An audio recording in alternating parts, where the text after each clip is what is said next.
بیان سوق دی انبیاء کرام دی نسائی شریف جلد نمبر 1 صفحہ 145 یوسل 15 باندې حدیث راځي.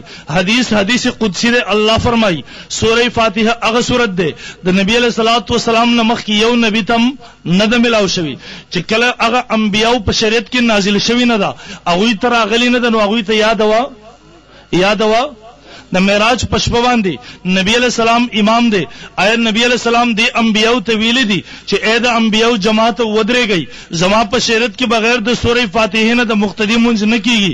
زما په شریعت کې یو امام قرت د ټولو مقتدیانو د فرق کافی نه دی. اول سورہ فاتحه از د کې بیا په ما پسې منځ وکي نبی علیہ السلام ویل دي نه دی ویلي د انبیاء منځ وشو کې ونه شو. زویم کله احناف منځ ته باطل وي دا غینه مخ کې د انبیاء په منځ باندې فتوا ولګو چې معراج پشپ نبی علیہ السلام امامو باقی انبیاء مقتدیانو دغه مقتدیانو منځ باطل دی. زم لاول فتوا په اغوی ولګو رست فتوا په مون احناف باندې ولګي اول دا غوی منځ ته باطل وایا بیا به رست زمون منځ ته باطل وي کله هغه منځ ته باطل نشي ویل به زما منځ ته باطل مو وایا. ماته یو مرګري ویلا ماته ویل تم عجیب سړی ما ورته ولی مرګریا د ما ته وي ته پخپل ویلا سورہ فاتحه هغه سورت ده د نبی علیہ السلام نمخ کې په یو نبی باندې نه ده نازل شوه چې پاغوی باندې نازل شوه نه ده دا غوی په شریعت کې ونه بیا دا غوی منځ بغیر د دینه وشو کنه. ما ورته نه مرګریا سوال دی غلط دی سوال دی باطل دی ځکه امام څوک دی محمد رسول الله امام دی مقتدیان د چا تابعی د امام که امام مقیم دے مقتدی مسافر دے دے به سلور رکعاتیز منسو کوي سلور وکي ولی مقتدی د امام تابع دے امام د مقتدی تابع نه دے. ما ورته دغه انبیاء مقتدیانو دیو تابعو په دی وخت کې رچا امام بخاری باب لگئی باب انما جعل الامام لیؤتم به. امام نسائی پر نسائی شریف اولنی جلد کے باب لگئی باب انما جعل الامام لیؤتم به. حدیث نقل کی د حضرت ابو ہریرہ رضی اللہ تعالی انما جعل الامام لیؤتم به امام درید پر امام جوړول چې داغه اقتداء او تابعداري وکړي شي. ماوی مقتدیان د امام تابع د اشکال ضرورت نشته. دویم تاسو وګورئ جی نبی علیہ السلام د ژوند اخیری منځو نبی علیہ السلام د دو صحابو په وګو باندې لاسونه کې خو د جمعات تر راغی. ابو بکر صدیق رضی الله تعالی امامت شروع کړی دی. ابو بکر صدیق رضی الله د قرات صحیح سل وسفر اتفاقی خبره ده.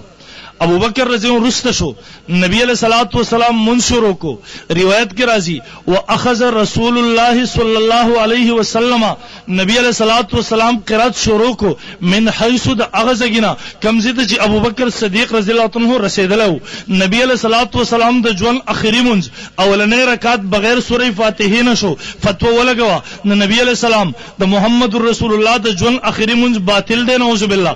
ماوی دریم راشا حضرت روایت بخاری شریف دے امام بخاری رحم اللہ روایت نقل کی حدیث روایت کے ان کے ابو بکر رضی اللہ عنہ حضرت ابو بکر فرمائی انه انتہا الى الصف دیر ورسر الصف تا نبی علیہ السلام رکوع لته دے د صف نه دے شاته ودرے دو رکوع کی شریک شو نبی فذکر ذالک للنبی صلی الله علیه وسلم نبی علیہ السلام تر خبر ذکر شو د الله رسول تاسو رکوع لته وی ابو بکر رضی الله عنه راغه شات سب کی ودرې دو د امام سره پر رکوع کی شامل شو نبی علیہ السلام دې راوختو دته دا نه وی چې ابو بکر بغیر د سورې فاتحه نه د مقتدی مونږ نه کیږي دته دا نه وی چې ابو بکر د یو امام قرات د مقتدیانو د پاره کافی نه دی لاړ شه دوباره مونږ وکا نبی علیہ الصلوۃ والسلام پښاوړو هغه ته دعا کوي زادک الله حرسن ولا تعود اللہ دې ستا حرس نورم زیات کې اند جمعات کې منډه موها.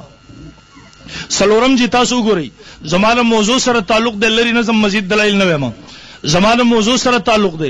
حضرت امام اعظم ابو حنیفه رحم الله فرمای قرآن د حاکمیت د پاره راغله دی د په هر میدان کې حاکمی په هیڅ میدان کې د محکوم جوړېدل نه قبلای د په هر میدان کې حاکمی په هیڅ میدان کې د محکوم جوړېدو ته تیار نه دی. مخکې چې ولاړ دی امام محکوم دی شاته چې مقتدی ولاړ دی محکوم دی مخکې امام حاکم دی شاته چې ولاړ دی محکوم دی. قرآن د حاکمیت د پاره راغله دی قرآن بر جون په هر میدان میدان کې حاکمی، قران د ژوند په هیڅ میدان کې محکوم جوړېدل نه غواړي، قران د ژوند په هیڅ میدان کې محکوم جوړېدل نه قبلای. مخکې چې ولاړ دی امام سے فرمایي دا حاکم دی، شاته چې ولاړ دی دا محکوم دی. دیو جن قران اجازت ورکړي حاکم لا و اذا قرئ القران فاستمعوا له وانصتوا لعلكم ترحمون. امام ته وي تقرات وکا، شاته چې ولاړ دی ته وي ته خاموش ودرېږه. محترمو بیا خزین ته اشکال راشي، عجیب خبره ده.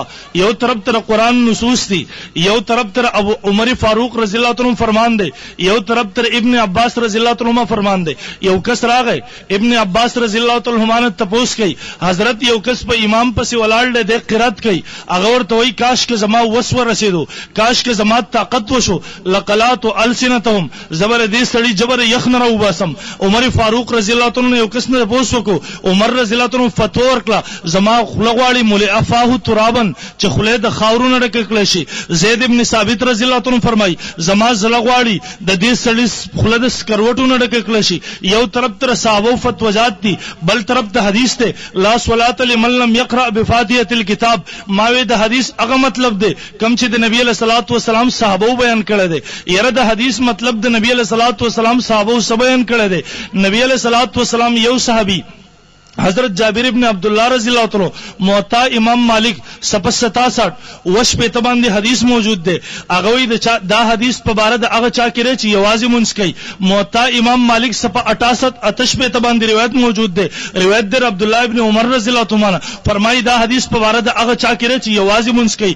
د حدیث خپل راوی د صحابه او شاګرد حضرت سفیان ابن عیینه رحم الله ابو داود شریف جلد 1 صفحہ 1 د حقانی چاپ کې قال سفیان هذا لمن يصلي وحده. سفیان ابن عیینه فرمایي دا حدیث په باره د هغه چا کې چې هغه یوازې منځ کوي.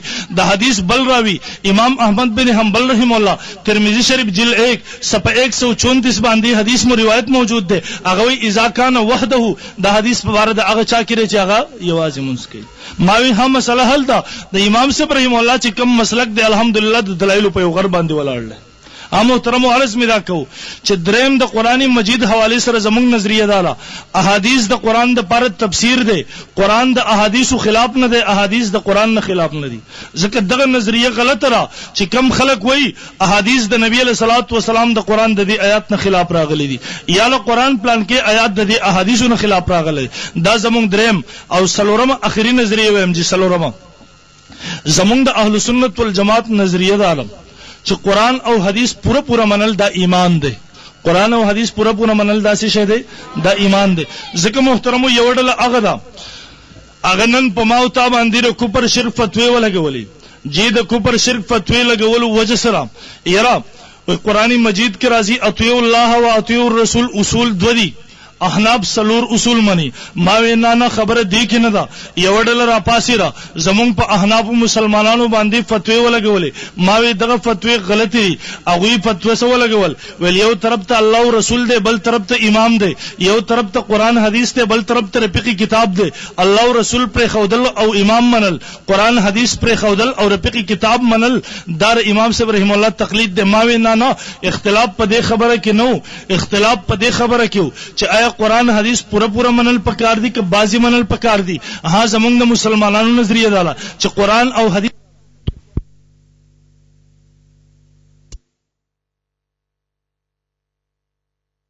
دریم نمبر اجماع د امت، سلورم نمبر اجتهاد د مجتهد قیاس شرعی ورته ویل کیږي. قرآن مجید کې الله اعلان کوي اطیعوا الله کتاب الله، اطیعوا الرسول احادیث د نبی علیہ السلام، اولی الامر منکم اجماع د امت، فان تنازعتم فی شیء فردوه الی الله والرسول. اجتهاد د مجتهد قیاس شرعی تفسیر کبیر کی امام رازی رحم الله فرمای قرآن مجید کی اطیعوا الله کتاب الله فتبعونی احادیث د نبی علیہ السلام، ومن یشاقق الرسول من بعد ما تبین له الهدى اجماع د امت فاعتبروا یا اولی الابصار. ابن عباس رضی اللہ عنہ فرمای الاعتبار هو القياس. قرآن و اصول سودی وس پورا سلور اصول پورا منل داسې شو ایمان شو. سلور اصول پورا منل داسې شو. وس د سلور اصول نه انکار کول یو سړی چغي وای زمون اصول سلور نه دي بلکې دو دي قرآن او حدیث دي. یو سړی وای مونږ سلور اصول نه منو، قرآن چې کوم اصول بیان کړی دي دا ایمان شو؟ نه جی، ایمان هغه د قرآن او حدیث پورا منل پکار. المحترمو عرض مدا کو قرآن مجید د الله رب العزت آخری کتاب ده.